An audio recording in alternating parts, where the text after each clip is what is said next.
बिस्मिल्लाहिर्रहमानिर्रहीम। अस्सलाम वालेकुम नाज़रीन, मैं हूँ आम शहरी आरिफ हमीद भट्टी। आज लाहौर से मुख्तलिफ ख़बरों के साथ हाजिर हूँ।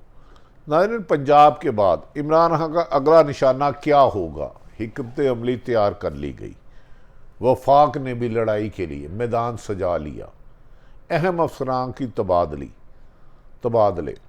वफाक इतलात के मुताबिक नैब और एफआईए को सरगर्म करने लगा है, जबकि पंजाब हुकूमत एंटी करप्शन और पुलिस के ज़रिए इंतकामी कार्रवाइयों या बदला लेने के लिए बड़े बड़े तबादले मतवक्को हैं। शख्स खुर्दा इत्तेहादी हुकूमत धमकियां पर क्यों उतर आई? पहले ज़िमनी इलेक्शन में शिकस्त हुई, फिर वज़ीर आला पंजाब के इंतखाब में हुई और अब वो गवर्नर राज तक की धमकियां देने लग पड़े वज़ीर दाखिला। नून लीग नाराज़ लीग क्यों बन गई? अदलिया से मुहादराई में क्या मिलेगा?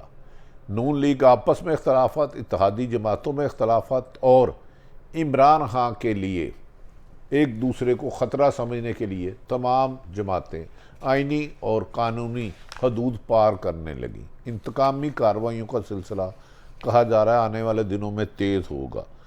तख्त पंजाब फतह करने के बाद इमरान खान ने अब अगला कदम उठाने जा रहे हैं, जिसके लिए उन्होंने अपनी कोर कमेटी का इजलास किया है।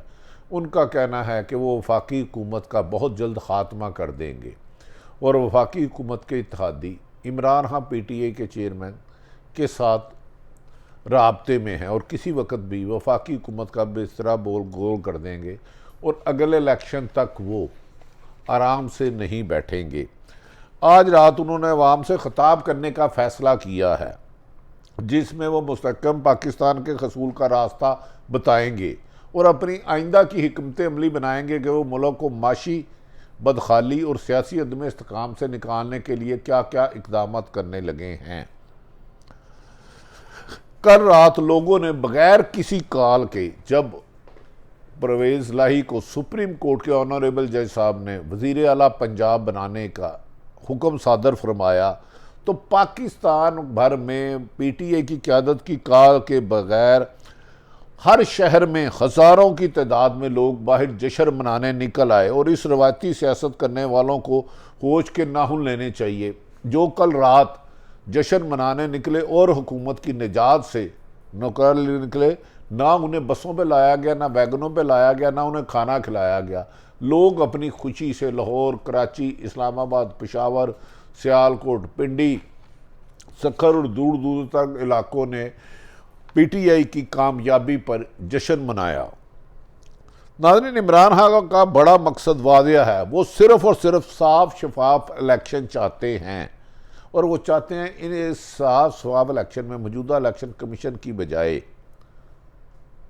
साफ शफाफ नया इलेक्शन कमीशन आए और सरकारी इदारे मुदाखलत ना करे, अवाम की दी हुई राय के मुताबिक इलेक्शन हो और फैसला आए, ताकि मुल्क में नई हुकूमत आए और सियासी अदम इस्तेकाम ख़त्म हो सके। जब तक सियासी अदम इस्तेकाम ख़त्म नहीं होता, माशी एक्सपर्ट कहते हैं मुल्क में माशी सूरत हाल बेहतर हो ही नहीं सकती। सियासी अदम एतमाद की वजह से IMF से लेकर दीगर ममालिक पाकिस्तान की मदद करने के लिए तैयार नहीं। आज भी उड़ान डॉलर ने अपनी ऊंची उड़ान जारी रखी और पेट्रोल और बिजली की कीमत में भी इजाफा कर दिया गया। इसीलिए इमरान खान कह रहे थे कि मौजूदा हालात का तकाजा है कि मुल्क में माशी इस्तेकाम के लिए सियासी इस्तेकाम लाना ज़रूरी है, लेकिन हुकूमती इत्तेहादी इमरान खान के मुश्किलात करने के लिए दोबारा साजिशें कर रहे हैं और वो कह रहे हैं कि अगर ऐसे हालात रहे तो आसफ अली जरदारी, मौलाना फजलुर रहमान और शहबाज शरीफ मिलकर गवर्नर राज लगा सकते हैं, जबकि गवर्नर राज लगाना बज़ाहिर नामुमकिन है। और जब कि अदालत के 3 जज साहबान ने इतना बड़ा फ़ैसला दिया हो, क्या हुकूमत गवर्नर राज लगा के वफाकी हुकूमत अपने लिए ना ख़त्म होने वाली मुश्किलात और अपनी हुकूमत को ख़त्म तो नहीं करना चाह रही? बाज़ गैर जानबदार हल्के गवर्नर राज के नफाज पंजाब में खुदकशी करार दे रहे हैं। नाज़रीन, इस मकसद की राह में सबसे बड़ी रुकावट मौजूदा हुकूमत और नए इलेक्शन में आसफ अली जरदारी बयान किए जाते हैं, जबकि शरीफ फैमिली में भी सख्त इख्तलाफात है। कि और वो चाहते हैं कि मुल्क को नए इलेक्शन की तरफ ले जाया जाए और इत्तेहादियों का बोझ सिर्फ नून लीग पर पड़ रहा है और आसफ अली जरदारी सिंध हुकूमत में अपनी मौजें जारी रखे हैं। पंजाब में हुकूमत छिन जाने के बाद इत्तेहादी हुकूमतों पर इत्तेहादी हुकूमत इमरान खान को धमकियां देने पे उतर आई हैं और कहती हैं कि हम इनको छोड़ेंगे नहीं और इमरान खान को खिलाफ FI और नैब के जरिए कराएंगे। आज यहाँ तक वजीर दाखिला मोहतरम राना सनाउल्लाह ने पंजाब में गवर्नर राज लगाने की धमकी दी है। हालांकि 18वीं तरमीम के बाद गवर्नर राज लगाना वफाक के लिए इतना आसान नहीं जितना माजी में होता था। गवर्नर राज लग भी जाए तो उसको मौजूदा उस सूबे की कबीना से अप्रूव कराना होता है। क्या हुकूमत इंतकाम में गवर्नर राज लगा सकती है? और गवर्नर राज लगाने से मुल्क अदम इस्तेकाम की बजाय अनारकी की तरफ भी बढ़ेगा। जब पर शेख रशीद ने इस मौके पर कहा है कि राना सनाउल्लाह का दीवानों की दुनिया में रह रहे हैं, ये सानिया मॉडल टाउन के मरकजी मुलजम हैं, ये अपनी गिरफ्तारी से डरने के लिए धमकियाँ दे रहे हैं। कल गवर्नर राज लगाते, आज लगा के देखें, अब वो हालात नहीं रहे। नादरीन, गवर्नर राज कहा जाता जिस सूबे में भी गवर्नर राज लगाना मकसूद हो वहाँ की सूबाई असम्बली इसकी बाकायदा सिफारिश करती है। गवर्नर राज से पहले सूबाई असम्बली सिफारिश करती है। तो इस असम्बली में पंजाब PTI पाकिस्तान तहरीक इंसाफ और काफ लीग की वाज़ेह अक्सरियत शामिल है। 186 लोग इनके पास हैं और 179 मुस्लिम लीग नून और उनकी 14 इत्तेहादी जमातों के पास है। इसलिए ये असम्बली में तो करारदाद पास नहीं हो सकती। सिर्फ हंगामी हालात में ही ऐसा मुमकिन हो सकता है जो मुल्क में बज़ाहिर सूबे के हालात इतने कशीदा नहीं कि यहाँ गवर्नर राज लगाया जा सके। महाजराई की यह सियासत मज़ीद कब तक चलेगी? इत्तेहादी हुकूमत इसमें शामिल सियासी जमातों को भी इस बारे में सोचना होगा कि ये लड़ाई में कहीं कोई तीसरी ताकत ही ना आ जाए, क्योंकि मुल्क इस वक्त माशी तौर पर तबाही के करीब, सियासी तौर पर इंतकामी और हुकूमत और अपोजिशन जमातें इंतकाम की आग में एक दूसरे को जला के राख करना चाह रही हैं। लेकिन मुल्क की किसी को परवाह नहीं कि महंगाई किस कदर हो रही है। पुरलाई की वजारत आला का केस आने से पहले ही नून लीग के अदलिया के खिलाफ महाज खोल रखा है और नून लीग के सोशल मीडिया ने मोहतरम जज साहबान के खिलाफ नामुनासिब अल्फाजों का इस कदर इस्तेमाल किया है कि जिन्हें दोहराना भी नामुनासिब है। एक तो हर सियासी जमात जिसके बारे में कोई बात कर दे तो उसका media cell, social media cell गलीज गालियाँ गलाजत एक दूसरे पर उछालते हैं और जब तक सोशल मीडिया को रेगुलाइज नहीं ना किया गया, इसके कवानीन ना बनाए गए, तो लोगों की पगड़ियाँ उछालने के ये सिलसिले जारी रहेंगे। इससे ना इस्टेब्लिशमेंट बच पाती है, ना अदलिया, ना साफ़ी, ना सियासत। लिहाजा सोशल मीडिया पर कानून साजी वक्त का तकादा है। नून लीग अब नाराज लीग में बदल चुकी है, हर बात में लड़ाई झगड़े का मौका ढूंढती है, बगैर किसी भी आइनी काम को गैर आइनी तरीके से जिद के जरिए हल करना चाहती है और अदलिया को निशाना बनाना उन्होंने मामूल बना लिया। मरियम नवाज जो खुद जमानत पर जेल से बाहर हैं, अदलिया पर सरेआम हमला कर रही है और लेकिन अभी तक अदलिया ने उनके खिलाफ अदम एतमाद और तौहीन अदालत का नोटिस जारी नहीं किया।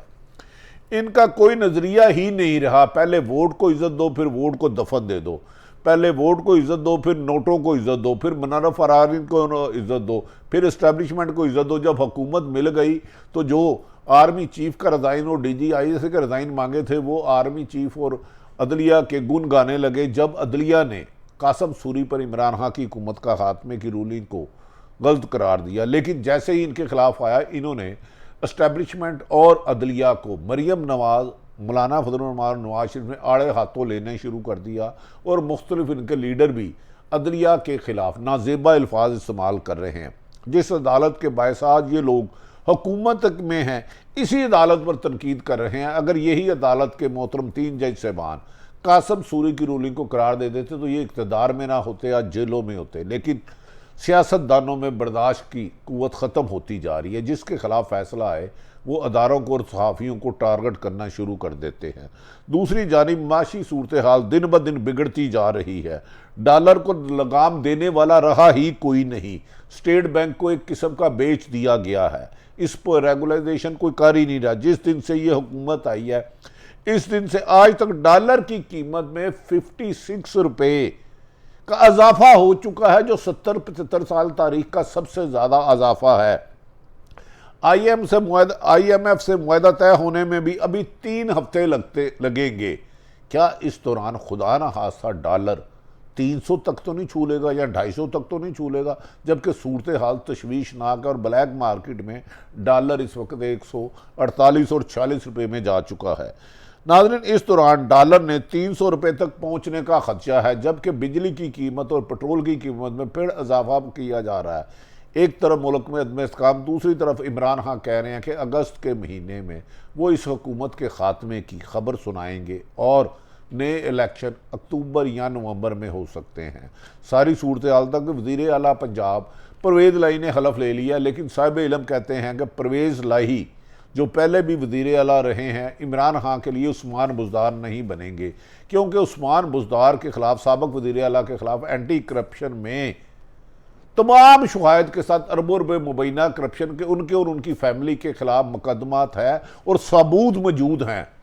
अगर वो केस मेरिट पर चलता है तो उस्मान बुज़दार की गिरफ्तारी मुमकिन होगी। देखना ये इम्तहान ये होगा कि इमरान खान साहब तहरीक इंसाफ के चेयरमैन साबिक़ वज़ीर आज़म मदीने की रियासत करते हैं, क्या वो अपने साबिक़ वज़ीर आला अगर वो करप्शन में मुलव्वस पाए गए जिसके सबूत मौजूद है उनके खिलाफ कार्रवाई करते हैं, या फिर सिर्फ मुखालफिन तक एहतसाब के अमल को जारी रखते हैं। जबकि परवेज़ लाई ने पर पुर्जे निकालने शुरू कर दिए और कहा जाता है परवेज़ लाई एक ज़ीरक सियासतदान है और वो मुस्लिम लीग नून को टफ टाइम देने में कामयाब हो जाएंगे। इसीलिए उन्होंने आते ही अपने पर्सनल साथी अली मोहम्मद भट्टी को प्रिंसिपल सेक्रेटरी लगा लिया। आज तक DMG के अलावा कोई प्रिंसिपल सेक्रेटरी नहीं लगा। पंजाब में आने वाले दिनों में बसी पैमाने पर तबादले किए जाएंगे। सारी सूरत हाल आप तक रखी। आने वाले दिनों में सियासी इस्तेकाम आता है या गवर्नर राज के लिए अनारकी की तरफ ले जाता है। आज वज़ीर आज़म इमरान खान का बयान अहम होगा। सारी सूरत हाल आप तक रखी। अल्लाह ताला पाकिस्तान का हामी और नासिर हो। पाकिस्तान जिंदाबाद।